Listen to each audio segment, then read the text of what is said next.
5ই August স্বাধীন নতুন দ্বিতীয় স্বাধীন বাংলাদেশে বিশেষ করে সাতকানিয়া তথাকথিত আমাদের এই মাদ্রাসা বা দেহদিঘি স্কুলের এবং আশেপাশের যারা সম্মানিত অতিথি আপনাদেরকে শুভেচ্ছা জানাই এবং পাশাপাশি যেহেতু সংক্ষিপ্ত কথা বলতে বলছে এই জন্য সংক্ষেপে শেষ করে দিব।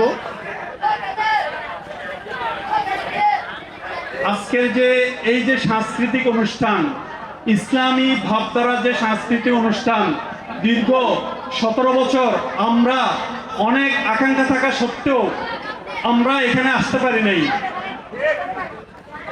এটা আমাদের বুক অনেক কষ্টের, এটা অনেক কষ্ট লাগতো এখান থেকে যখন যেতাম, যখন এখানকার মাদক ব্যবসায়ী থেকে শুরু করে সবগুলি অপকর্ম যখন এখানে চলতো, অপসংস্কৃতি চলতো, এগুলো দেখেও না দেখার ভান করে চলে যেতাম, কিন্তু বলতে পারতাম না। আলহামদুলিল্লাহ আজকে এই নতুন বাংলাদেশে যাদের মাধ্যমে, যাদের আত্মদানের মাধ্যমে এই দেশ আবার স্বাধীন হয়েছে, ওই সমস্ত শহীদদেরকে বিশেষ করে সাইক মুক্ত সহ অসংখ্য নাম না জানা যাদের মাধ্যমে আমরা আজকে স্বাধীন, আমি তাদেরকে স্মরণ করি এবং আল্লাহ পাকের কাছে দোয়া করি তাদেরকে যাতে জান্নাতের সর্বোচ্চ স্থান যাতে তাদেরকে দেওয়া হয়।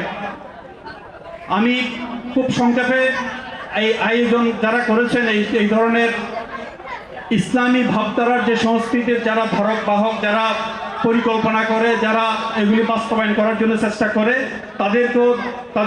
তাদের জন্য দোয়া করি এবং এই অনুষ্ঠানের সার্বিক সফলতা, এই প্রোগ্রাম মাত্র তো শুরু, এটা ইনশাল্লাহ পর্যায়ক্রমে এগুলি চলতে থাকবে ইনশাল্লাহ।